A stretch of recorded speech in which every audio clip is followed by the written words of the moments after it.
Welcome. We are back for another episode of the Lock-In. Or are we? It's kind of weird. It's like a Lock-In extra from a creepy curtained, I don't know, crawl space that we're in. Yeah, this is the new backdrop for the show from now on. We're just going to live here in the Gold Coast for the rest of our lives. We're winding down towards the end of the trip. Obviously, we did promise you all that we'd do another one since the last one went very well. And speaking of going very well, David's obviously been crushing. He's how many caches now and how many day twos?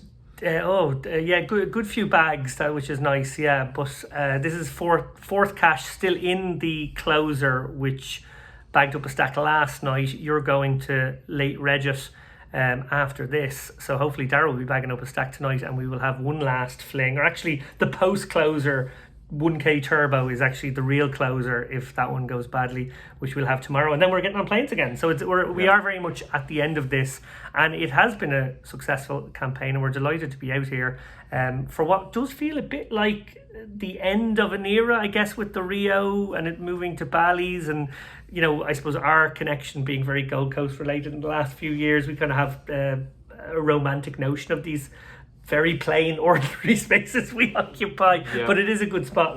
It's one of the it's people laugh when we say we're staying in the Gold Coast, and it is obviously not one of the plusher hotels, but it is cheap and cheerful, and the food options here are very good, and it is very cheap. Like you can have a decent breakfast for $10, which is not really a Vegas thing. It's certainly not on the Strip.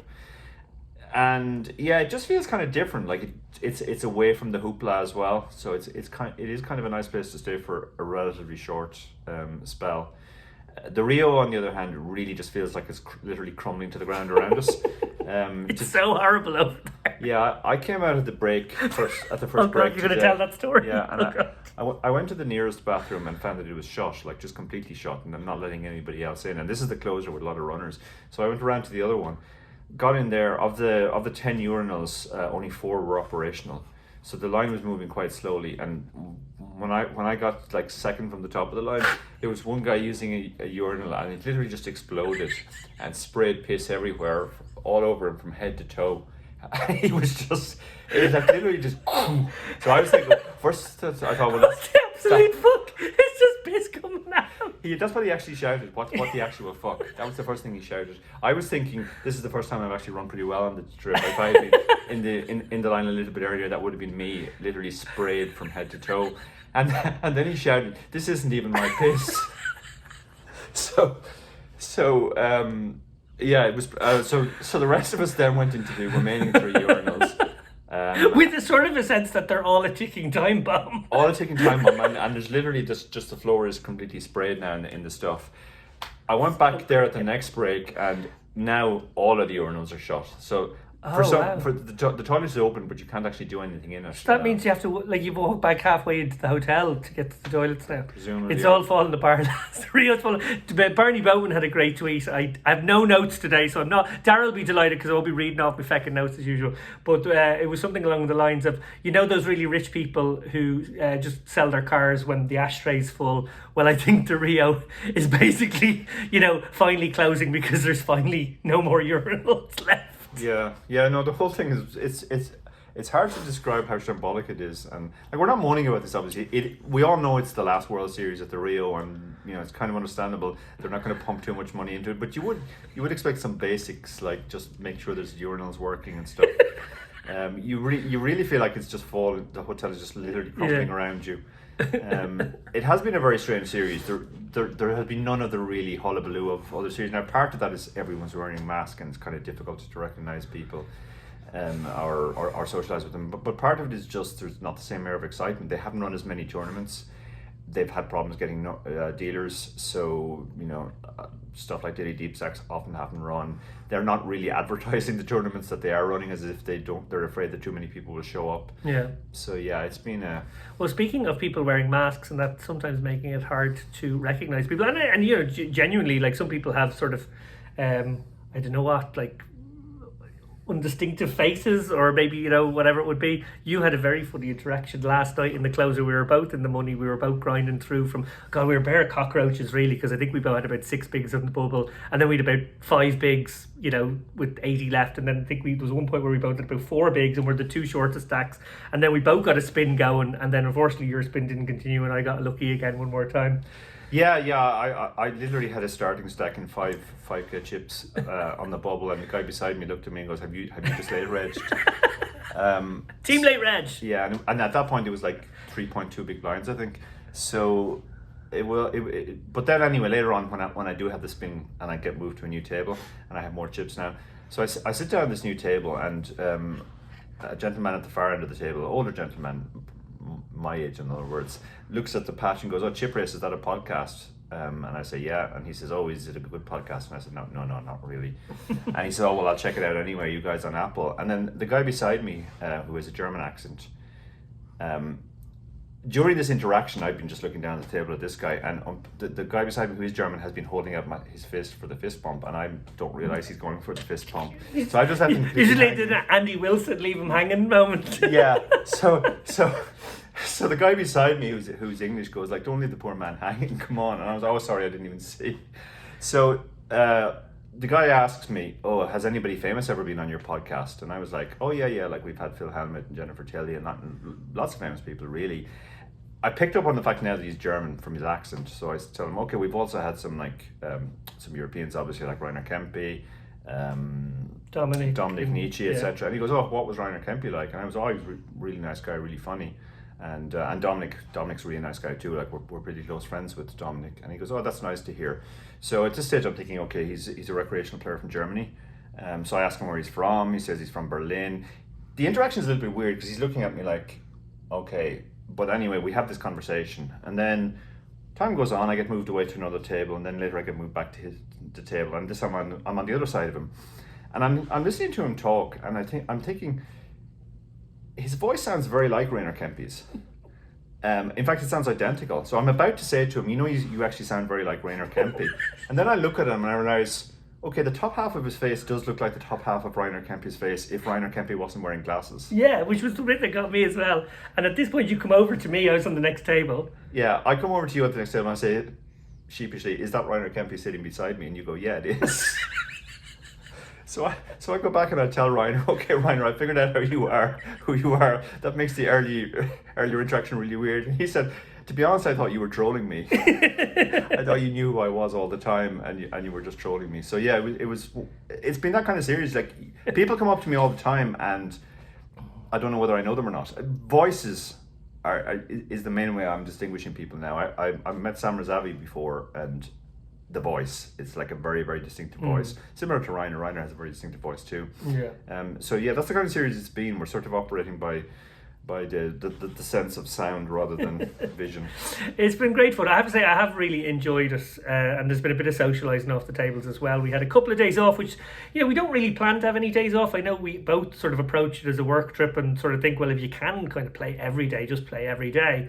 And I suppose the way it's worked out with like bagging stacks and different things, where there was gap days, there was the option to run across to the Venetian or the Win or something for a one day. But really, I think given those little openings, we've just decided to go, well, let's just like do a bit of media, do an interview. You've done a couple of interviews. I did one this morning. I did a bit of writing as well. So we've managed to kind of, you know, use the time that way, which I suppose has meant that it hasn't been so relentless on the playing side, because some of the days have been really long. So having these days has actually been kind of nice. Yeah, it's been very long for you, because I think apart from the day we both had off between day 2 and day 3 of the main, you've pretty much been playing every day, but you did get the day off because you managed to bag last night. I was kind of sad at the end when I bust, not because you know, I bust as such, but it was I was so close to bagging up a day off essentially, but now I felt obliged to go again in the closer. It's really kind of weird that you can like go relatively deep into a tournament. Like I cashed for 5k, but still be out and re-entering it the next day. Yeah. I actually really like that structure too. I have to say that they basically play down to about 3% of the field. Yeah. Now, they do it by levels, but that's roughly the number who will get through. But it's great because the bubble bursts and then you play for like 2 more hours. There's that post-bubble bonanza where everyone fucking busts. And then it kind of keeps busting quite consistently for another hour and a half after that, to the point where, 12% of the, or like 12% of the field, so like 3/4, 4/5 of the people who actually made the money cashed, like they actually bust and got their cash, collected at the cage, and then thought, oh, sure, may as well flick it in again. Yeah, absolutely. We had to talk about this actually at one of my tables yesterday about how the series has changed down the years. When I started coming, the 1Ks, you started with 3,000 chips, and there was only 4 hours of late reg, and if you late regged, you were coming in a big blind 400, so you were coming in with literally 7.5 big blinds. And one thing that meant that by dinner break, you had generally lost 60% of the field, and the bubble then would go later on day one. Now what they've done is they've given way more chips at the start, but then there's far less play at the finish. So essentially it's reversed. It used to be that it actually was quite fast and meaningful right from the beginning, and you would bust early a lot. Our good friend Jason Tompkins, I think, had on his first ever Vegas trip, I think he might not have made a single dinner break, but that was perfectly possible because, as I said, 60 to 70% of the field were gone by then. Now it's very difficult to bust super early, because even the cheaper blinds, you're starting typically with 250 big blinds, but it does mean that when you get to the business end, what was the average last night, David, after the bubble burst? When the bubble burst, there was about a 19 big blind average. Oh wow, our lighting situation has just changed. It's a bit of drama.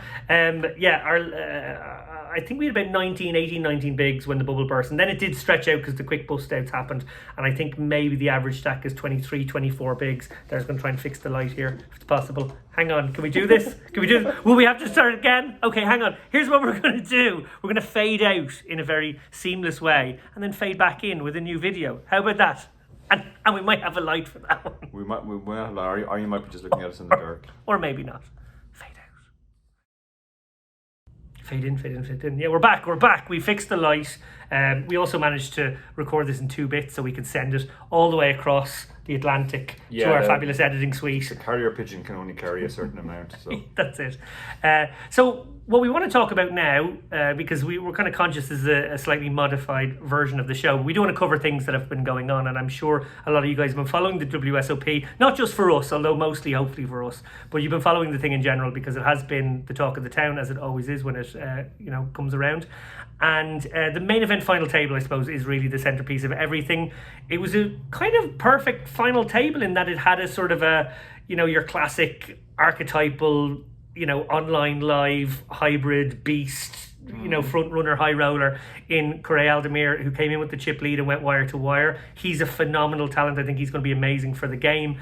And then across the final table, you had a host of characters as well. Some recreational players in there. Lococo, the Argentinian rapper, played probably the most talked about hand of the entire final table. And then, of course, the last hand of it, if you were watching between Holmes and Aldemir, was an extraordinary hand, actually. And well worth discussion, actually, well worth maybe analysis, and we might figure out a way to turn that into a strategy segment at some point.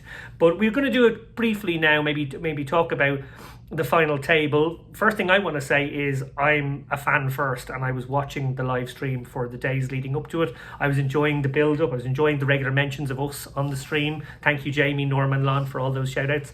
And I really enjoy watching it. I think they're a really great team. I think they know what works for the mainstream audience, and I think they did that fantastically well. And then when it came to final table time, I thought Jamie's analysis on some of the hands was really good in game, which is never easy when you're doing it live. But we're going to take a deeper dive into those hands, and the first one is Lococo's hand. Now you might remember that it was 10s versus 9s. Lococo opened. Aldemir 3-bets the 9s. Lococo calls. He's second in chips. Now they're kind of bunched together again. Aldemir had the big chip lead, and then there was kind of like 2nd through 5th were kind of all similar-ish. But Lococo was technically in 2nd, and obviously when you're in 2nd, you're really conscious of like maybe trying to get into the top 3. ICM pressure is enormous on you. So the minute he gets into a hand with Aldemir, he's got to already kind of feel like, oh, there's like a premium on the hand that I need to continue with on every street here. It can't just be like a normal cash game hand, far from it. Dara's obviously the master. Time for the book plug. Endgame satellite surgery. This is the kind of book that you need if you want to make better decisions in exactly the kind of spot Lococo found himself. So I'll give you a little rundown of the action, and then maybe you can take it from the post flop. Sure. So as I said, he raises up the tens, perfectly fine. Aldemir 3-bets the nines. I like it. He calls with the tens. I like it, because if he basically puts more chips into the pot here and Aldemir goes with it, he has to fold his tens. He destroys any set mining value or board mining or navigational chance he has with, still a pretty premium hand, tens, but a very tricky one to navigate. Board comes down Jack, 9. So tens are probably feeling okay about their hand. However, Aldemir has flopped a boat, so it's pretty bad news for Lococo here. And take it from there, Dara. Yeah, well, pre-flop is interesting first, because obviously some people will think, well, why don't we 4-bet the tens against a very aggro player? But you can't really do that. As you said, you can't stack off. Essentially, you are mostly set mining. You can't really fold, because if you fold, you're kind of just folding everything. So you do have to call, but for the most part, like if the board comes ace high or king high and Aldemir starts putting chips into the pot, you're gone. Unfortunately, he doesn't get one of those boards. He gets the Jack 9 board, which is not really a board you can give up straight away. First of all, we can see 2 of the jacks, so it's very unlikely that Aldemir has a jack. And a lot of the time he just has 2 overcards. He has maybe 1 overcard, ace X. And he just has all sorts of nonsense hands that he's 3-bet as well, taking advantage of the ICM situation. So definitely our hand is mostly good, and there is one other crucial factor about the hand as well. Like, given that we're worried about jacks primarily, and to a lesser extent nines, our 10 blocker is actually quite useful on this board, because we're blocking Jack 10 and 10-9. The other thing is we do kind of have some knotted type equity, in the sense that we can hit a straight by the river, and generally in these spots, the tens is actually a better continue than, let's say, kings, because kings will never make a strong enough hand unless it pings a king along the way that we can call 3 big streets. But tens could potentially, the board could run at 8-7, and now we decide, although in this case it would obviously be a disaster, we do have a straight. So tens is a perfectly reasonable continue on the flop for sure. I think he absolutely has to continue. Yeah, so he does face a continuation bet. Aldemir, remember, has the pre-flop aggression. He's the one who 3-bet, and he calls, and that's perfectly fine. No complaints now. He's got to be sticky at this point in the hand. Turn, I can't remember, but it was pretty bricky. And so nothing really changes. No, I think, did he not pick up a straight draw on the turn? You're right. He did pick up a straight draw. It was an 8. Sorry. So now he's open-ended as well. Sorry, it is relevant, because Aldemir fires again, and now, as you said, with the tens, he's now got the 4 cards straight working firm. He can hit a hand that he'd be very... Now, we know it would be disaster if he hit it, but you'd be pretty happy with this hand against Aldemir's range if you were to make your straight. You could ping your 10. Another jack comes, and you're probably going to have to get sticky sometimes too. So there's a lot of stuff going on here.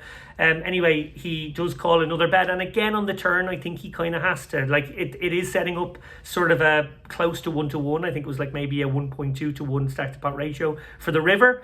But Aldemir's probably going to be conscious now of like, I could be up against a jack. I could be up. So like, he's finding out the strength of his opponent's range by making these bets. These bets are essentially both value bets, but they're also figuring out what sort of range his opponent has. Lococo's sticking around over 2 streets. In a lot of worlds, he's not going to be able to stick around over 2 streets. So he's probably feeling like he's got some value, and maybe he can find some calls.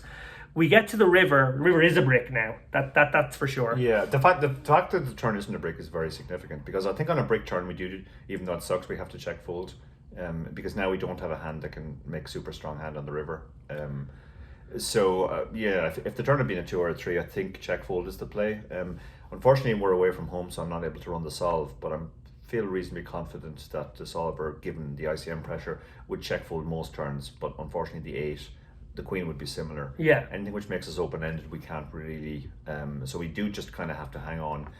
But I think, and I think this is a crucial point, when we hang on, we're hoping to either improve on the river, or we're essentially drawing to improve or drawing to a check. Yeah, we're hoping that he gives up in a lot of worlds where we've been sticky as much as we can be sticky, and now we kind of think, well, we're protected by our better sticky stuff as well. So hopefully Aldemir won't go too crazy and exploit us too hard there. So it gets to the river, and this is an interesting spot because I remember we both became aware of this hand because Maria Konnikova, who was sitting in the tournament with us, pinged us and said, "Did you see this hand?" It obviously just happened. It had just gone up on the reports, and we both exactly turned to each other and went, "Looks good till the turn. Uh-oh, that's an awful river decision." Really crucially, what happened here was river does come down the blank. Lukaku is faced with an all-in for, I think, like 1.1x pot, so very significant pot. Again, remember, if he folds in this situation, I think he's still going to be in like third or fourth place, so it's not a complete disaster in the context of the rest of the tournament for him. He can still win. He took about 30 seconds, not even, maybe 20 seconds, and just plunked in the chips. It was like he'd made his read that Aldemir was at it from the start and just thought, I'm not going to get run over by this guy. He justified it retrospectively as saying, well, there was part of me that thought, well, if he was going to try and run me over, which I thought he would, I was going to catch him speeding, and then I was going to be the chip leader, and then I was going to poon everyone with the ICM pressure. But the problem with that logic is, when you're wrong, and he was wrong in this instance, it's an absolute catastrophe. It is a nightmare scenario. From an ICM point of view, he probably started that hand with like 2.83 million in equity, and he bust for what, like 1.3. It's like imagine just having $1 million, more than $1 million in your hand, and just like throwing a match on it, because that's what kind of happened. Yeah, when we look at the river decision, we can come at it from two angles. First is the purely sort of mathematical perspective of how much does ICM affect things, and ICM affects things a lot. Instead of the 40% equity we need to call based on the pot odds, or actually no, it was less. I think it was 36%. We actually need to be good half the time. It needs to be 50%. Now, you could argue that maybe he is good 50% of the time. If Aldemir is over bluffing, it's definitely possible. If he's just going to bluff everything and try and use the ICM pressure, then yes, for sure, you can be good half the time, and that would actually make the call correct, even though you're taking a high risk in this spot. On the other hand, if Aldemir is anyway balanced, it's not. And the problem specifically with tens is that we're blocking a lot of the bluffs. If Aldemir is playing sort of close to GTO, he would bluff a 10 on the turn, something like Ace-10 once he becomes open-ended. Yeah. And then when he gets to the river and he only has Ace-high, he should pile it in, recognizing that his hand isn't going to be good. But because we have two of the 10s, we're blocking two of the obvious bluffs. So that's kind of an issue in itself. So that's the point number one. He has to be good half the time. And it really comes down to whether you believe he's good half the time or not. If you believe that he's good more than half the time, then yeah, the call is fine. But the second point is maybe the more interesting point, and it's the other factors at play. If he folds, yes, he's still third or fourth in chips, but Aldemir now has a massive chip lead, completely overwhelming chip lead, and he can basically continue to pound the bubble. Or not the bubble, but pound the final table. He's almost certainly going to win. Everybody else is going to be playing for second, and they're just going to be in miserable spot after miserable spot. On the other hand, if he calls, he's going to be the chip leader, and he's going to be the guy who gets to do that, and it's going to give him a great chance to win. So this is basically like his best shot at winning the tournament. He's either going to have a great shot at winning the tournament, or he's going to be out. Whereas the other way, he's going to probably come third, fourth, or fifth in most worlds.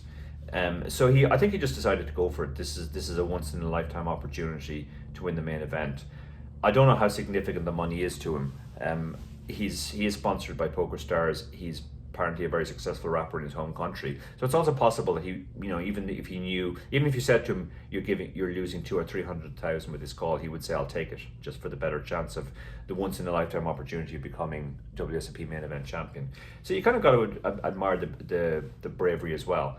It's all very well to say, oh yeah, from a mathematical point of view, he's supposed to fold, but if you keep folding in those spots, you are going to get run over. Yeah, well, look, guys, hopefully you enjoyed that analysis. I'm going to do one of those fade down, fade up again things because, again, I'm noticing our little segment's gone running long. So we are going to cover, when the fade up comes back, the very last hand. Looking forward to it. Me too. Okay, guys, so now we're going to talk about the final hand, the one that had everybody talking about it, really.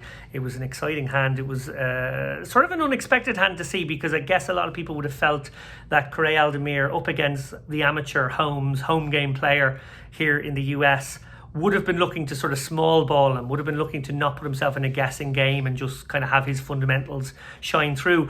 On the other hand, Holmes was very good at bloating pots and making everything kind of uncomfortable, and pretty much gave himself his best chance with the kind of a skill deficit there, I thought, to actually ramp up variance and give himself every chance. I think we saw that three-handed as well against Jack when he was willing to stick 10 Jack suited in for a 4-bet shove pre. He kind of thought, well, if I have a hand with good equity, I'm really willing to kind of gamble it up here. It's probably my best chance against the two pros, and then obviously heads up against the really high profile, high stakes pro in Correa. Hand begins, and I'm really interested to get Dara's analysis on this one, is Holmes raises it up. He's got the king queen off suit, and Correa defends with the 10-7 of diamonds. The raise was 2.5x at big blind 2.4 million, so it was a 6 million and a call. There's an ante in there as well. Pot is 14.4 million, and the flop comes the 10 of hearts, 7 of spades, 2 of hearts. So very favourable for Correa, who has flopped top two pair. Can't be too greedy heads up. That's pretty much as good as it gets. And obviously Holmes there with just king high. He gets checked to, and he does fire out a c-bet. I don't think there's anything wrong with that with the king-queen. Seems pretty good. Fire out a c-bet. Let's see if we can take it down here. And obviously, it's a dynamical board that could change. He could pick up a jack or a 9. He could make a pair. So there's ways in which he could be very happy to continue with some betting lines. But Correa obviously, recognising, this is a spot to get more money in the pot now with my top two. He raises it up. He makes it 19 million to go. And Holmes goes for a questionable float. It's got to be said, king high here, not great. Obviously, he's got the 10 working for him a little bit. Like we said, there was some backdoor ways to make good hands, but really king queen, probably not the greatest choice of hand. Yeah, I don't think it is the greatest choice of hand. Even if we hit our king or queen, we might be in trouble, as we know. Actually, we will be in this spot. We do have two very specific boards. It can come jack 9 or jack ace. To make us a straight, but that's very, very specific. That's not really enough additional robust equity. I think we should just get out now at this point and recognize that even if Correa has a bluff, and there are a lot of bluffs available on this, gut shots and 8-9 is open-ended, he's going to keep firing, and we're not going to be comfortable calling down with king queen. And even, as I said, when we improve, we're not going to be sure that we're good. So this feels like the point where the hand should probably be over. I would agree, and I think probably part and parcel of the downside of what I described there when I said that Holmes was keen to bloat pots was he was kind of happy to get into these like murky situations where maybe Correa raised with a 10, he calls, then he might bink his king or queen, and now Correa's in a kind of a weird spot and he can continue to bloat pots and put Correa in a guessing game. Well, it is what happened, but it wasn't what he really wanted to happen, because we know that Correa obviously has two pair here. They go to the flop, and they go to the turn. Again, a reminder, the flop is 10 of hearts, 7 of spades, 2 of hearts. It comes a king, so now Holmes does make top pair. It comes the king of spades, so there's 2 flush draws on board now. There was hearts on the flop with 1 spade, and now another spade means there's a double flush draw. Kind of significant, I think, really, because it does sort of present what would be backdoor opportunities that people might keep playing the hand with. And obviously there's a front door flush draw, and there's a straight draw, and as you said, the gut shots and different things there as well. So there is stuff to be considering. As played, Correa decides that, he's going to continue his story. He's still very happy. It's not top two anymore, but it's second and third pair. It's pretty good heads up. And he fires 36.5 million into a pot of about 52 million. I like the sizing, 2/3, 3/4. It kind of, it's a meaningful bet. It's putting a lot more chips in the pot, and it's putting pressure on George, who's now continued. If he's continued with draws, he's going to charge those draws, basically. Now we have an interesting spot here where, and I think it's okay to move to the river, because that is a pretty uncontroversial one, given the fact that he's floated and he's made top pair. Obviously, yeah. Holmes is going nowhere. But we have a very big pot now. We have a pot of about 125 million, and that's nearly 1-to-1. I think Holmes was the effective stack with 133 million, so it's almost his stack. And Correa only had a couple of big blinds more. They were almost level at this point in the tournament. So the river comes the 9 of clubs, so it sort of bricks out, I guess. Probably unlikely that anyone's in there with like the jack 8 or the 8-6. I think they'd have been cleared out or the queen jack. Or the Queen Jack, sorry, as well. Queen Yeah, Jack is just about possible, because if George is going to continue with King Queen, he's almost certainly continuing with Queen Jack, which in many ways is a better hand than King Queen in this spot. Yeah, it's a bit more wrapped around the 10, and I suppose maybe had a few more ways to kind of get there by the river. But anyway, as played, Correa now decides to put the brakes on. I guess there's kind of a couple of functions to him checking here. He's ended up obviously not with top 2 pair anymore. He's ended up with 2nd and 4th pair, which is still very nice.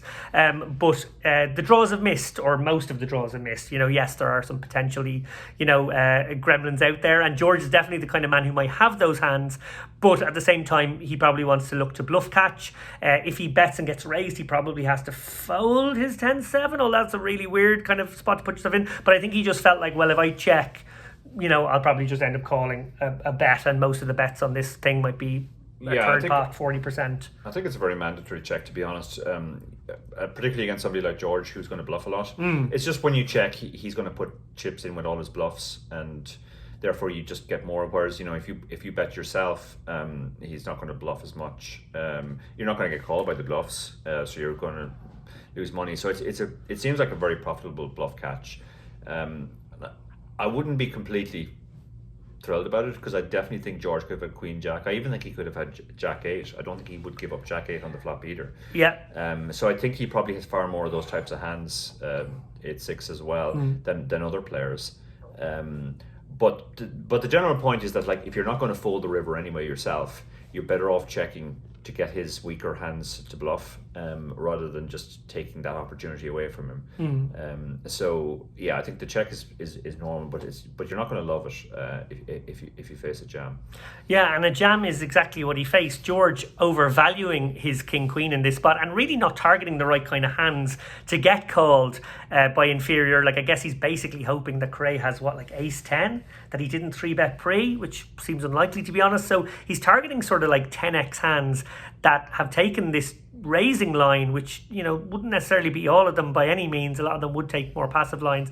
So rather than sort of targeting that type of hand and going for a quarter pot, a third pot, something nice like that, maybe 40 million, and having a big chip lead if he gets caught, he decides this is the moment to really pull the trigger, overvaluing his hand. I fear some people are talking about it as potentially being a bluff. There's no way in my mind he thought he was bluffing. I think he thought he had the best hand. He thought his float had worked out really nicely as a kind of a deception, and he went with it.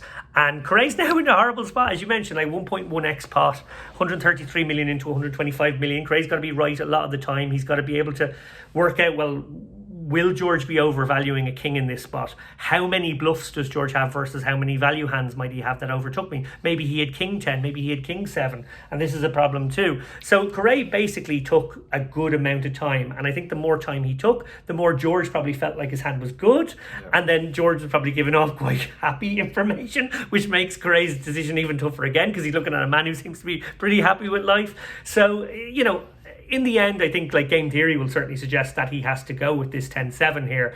But it's, as you said, not one you love, not a slam dunk, and not the kind of spot you want to have gotten into with the amateur. You didn't want to have to basically make a really big guess at the end. Yeah, I mean, you're supposed to be only beating a bluff here, but the water is always muddied against amateurs and recreationals, particularly Americans, who, as in this case, appear to be overvaluing a hand, not really thinking about what Correa's range is and what he's going to potentially call with. Just thinking, well, I have top pair, and top pair is a monster heads up, which is true, but not in this situation. Another tendency that I've noticed a lot in the 2 weeks that we've been here is that as soon as you check, they just assume they just don't think you ever protect checking ranges, that you check strong hands. They think maybe you'll slow play a monster, but then it would have happened on the flop. Yeah. But when you get to the river after betting 2 streets, they pretty much always just assume you were bluffing the whole way, and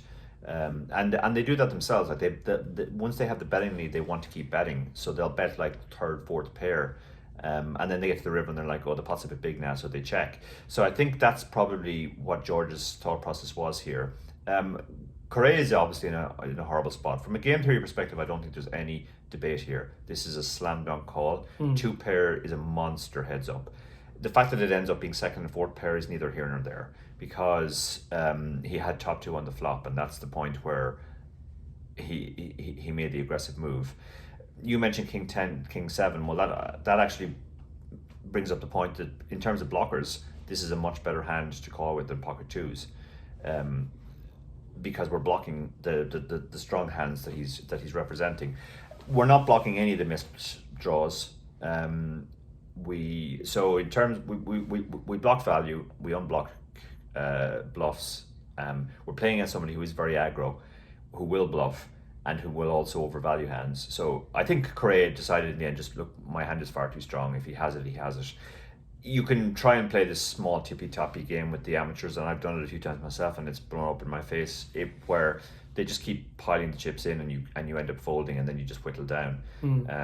That's not, you don't want to take that small ball strategy too far, and I think Correa would have been doing that if he'd folded 2 pair here. Yeah, you can just give away the equity and then cede all the, the whole point is that, you're the pro and you're going to have these little edges in every spot. But if you concede the edges back in these bigger pots, well then, you've basically leveled the playing field and given the guy a best chance. Wonderful for Correa Aldemir. Obviously that, in some people's minds is back-to-back wins in this tournament for the Germans. We had Hossein Ensan on our last show. Check it out. Last episode of Chip Race is a real good one. And Hossein gave us a lovely interview, which just sort of exuded enthusiasm and his infectious sort of quality for the game. He's a wonderful ambassador for the game. He is now passing the torch to his countryman Correa Aldemir, part of the younger generation, part of the sort of high rollers that probably came about from about 10 years ago or so. I think Correa might be 28, 29 years of age. So I think he's going to be a wonderful ambassador. Polite, lovely guy, lovely to talk to, and I think he's going to be great. Obviously, I'm sort of skipping. I'm saying he's passing the torch, but Damian Salas was in there, and of course Stoyan from Bulgaria, who won the online one that everyone thought was the one, and then it turned out not to be the one. But that all sort of is what I'm trying to get to here, is that sort of 4 main event winners in a row. Let's put them all in the same hat that don't come from the US of A. Yeah. Are we seeing, because the US of A dominate these fields. You sit down and it is like 80%, 85% Americans.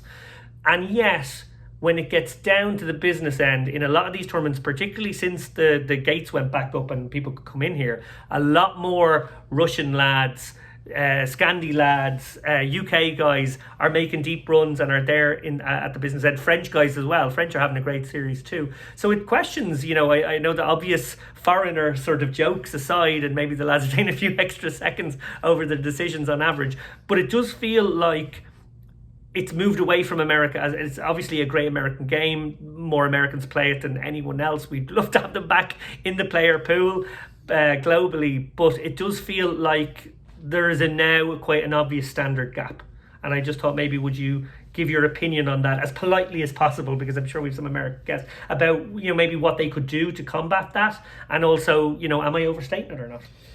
Yeah, I think that I started expressing this view years ago. It became obvious to me, say 5 years ago, which was 5 years after Black Friday, that the Americans essentially were on a different evolutionary track where they don't have enough online exposure to online poker. Now that's changing, and more states are allowing it. Nevertheless, there is a fairly big skill gap, and I don't think it's controversial anymore. This opinion has been expressed several times at tables I've been at, and no American has ever argued back against it. No, they don't. I noticed that this year too. When this subject comes up, they're just like, oh, these bloody euros. How many euros that they actually, it's gone the other way. It used to be like, oh, send me more euros. I want to pilfer off the euros. Now they're worried. Now they're like, oh, is that a French accent? Is that a German accent? Yeah. Now, part of it is obviously when people travel for a tournament, they're going to be better than the average. There's no doubt that there's still an incredible number of the top players that are American. We played with some of the top Americans like Chance Carnut that I played with in the main event, and those guys are all absolutely top notch. It's just that the general standard is lower, let's say, and they make up more of the field because the tournament is in America. I think you would probably see the opposite in Europe. The Americans who would travel for an EPT or something are going to be way above average, and they're going to be better than the locals as well. So I don't think it's necessarily just an America versus Europe thing. It's also just a sort of a foreigner who has gone to the trouble of traveling to play this tournament versus local thing.